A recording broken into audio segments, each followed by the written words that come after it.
Graça e paz, queridos. Quero falar com vocês hoje sobre uma história muito linda na Bíblia, tremenda, né? As histórias bíblicas são realmente fascinantes. E nessa noite eu quero deixar esse recado para vocês.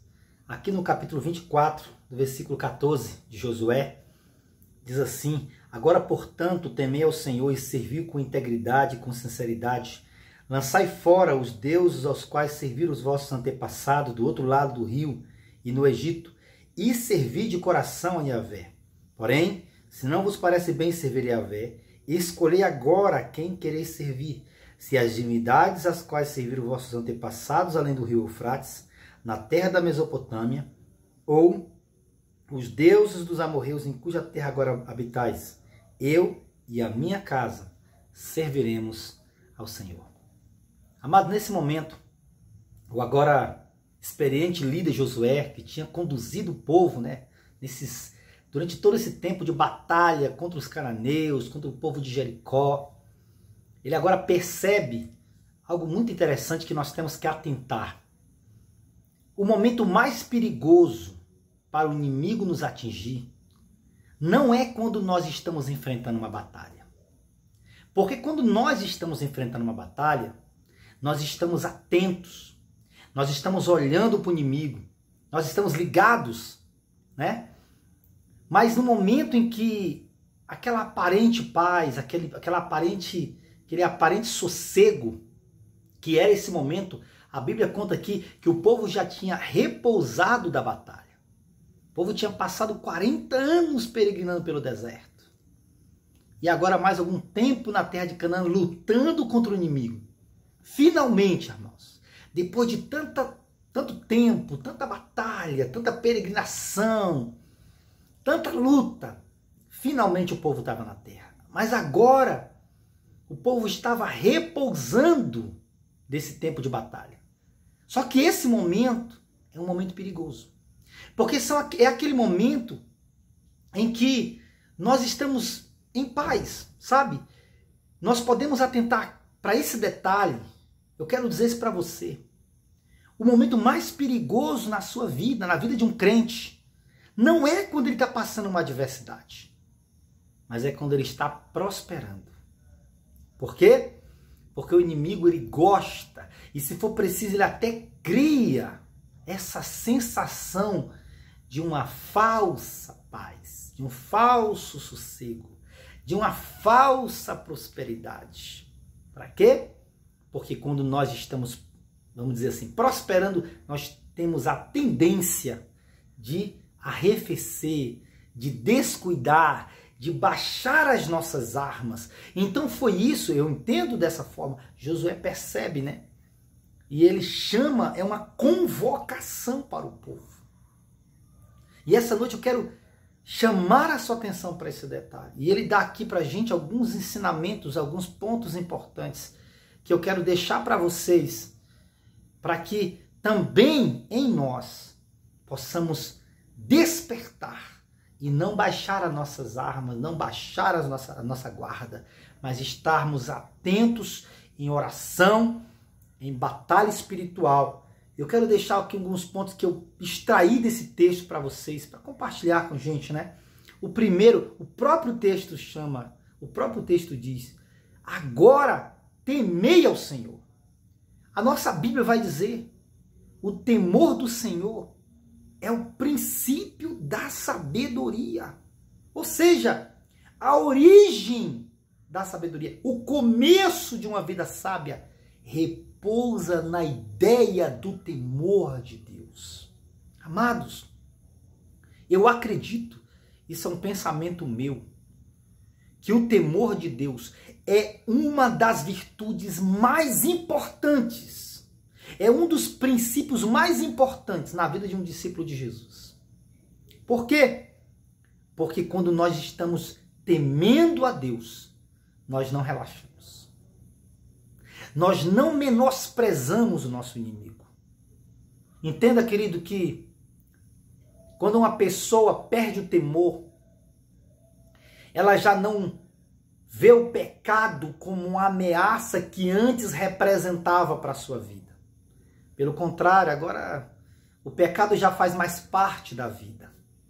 né? Agora ele está mais presente na vida da pessoa. Então, eu quero dizer para você, querido, quando o temor ele sai por uma porta, o pecado entra pela outra.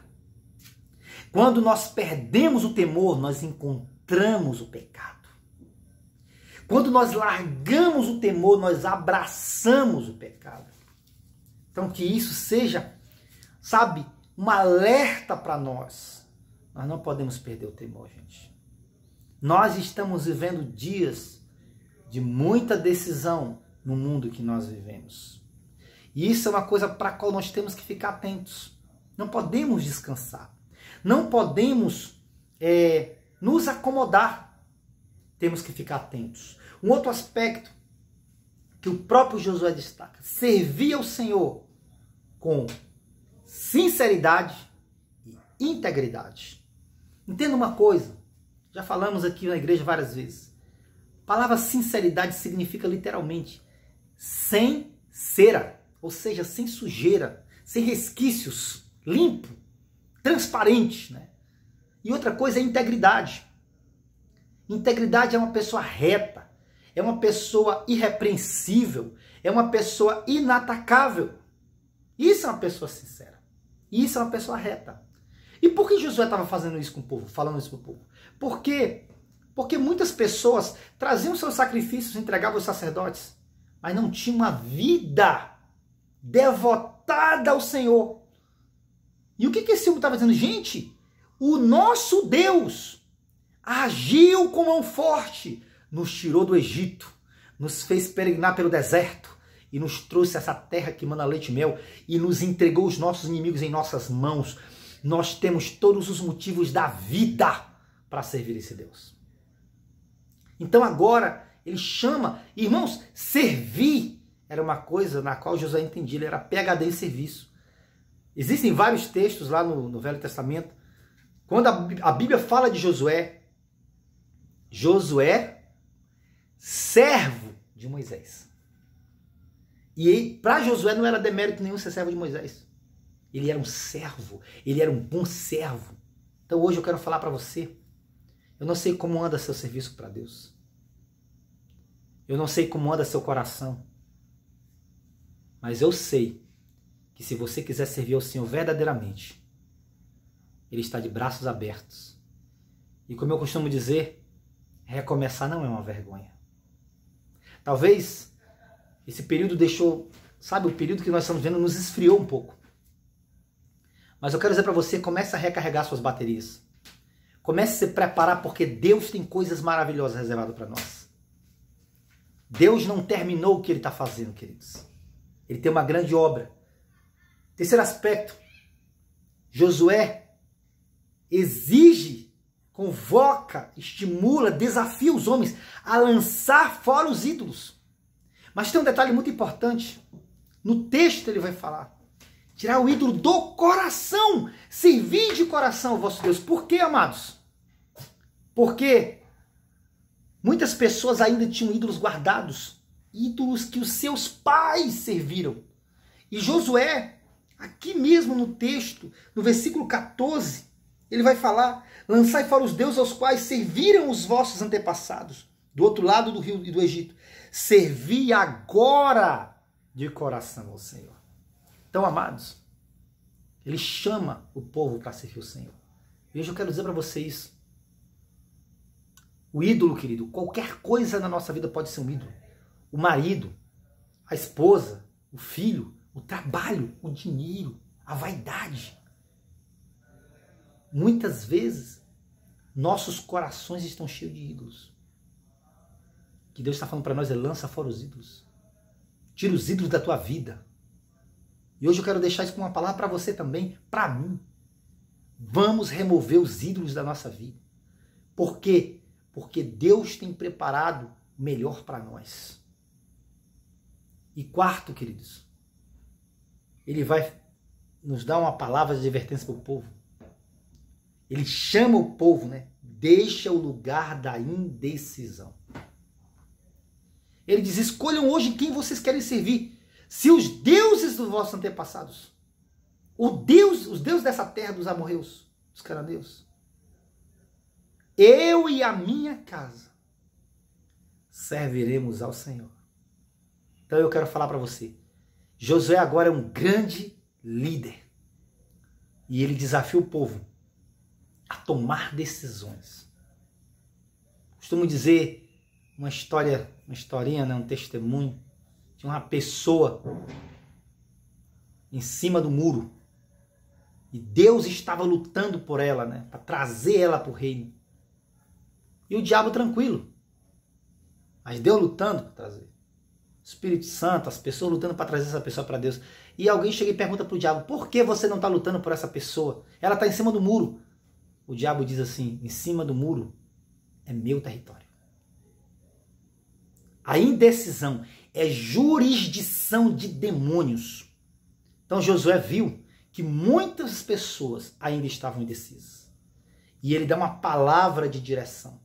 Ele chama o povo para fazer concerto com Deus, para fazer aliança com Deus.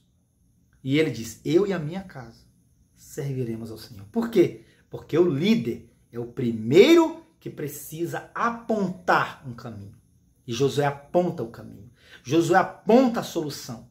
Então hoje, eu quero deixar essa palavra, espero que tenha abençoado sua vida. E dizer para você, Deus quer recomeçar com você. Deus quer restaurar seu relacionamento com Ele. Deixe o Espírito Santo fazer essa obra na sua vida. Graça e paz, Deus abençoe.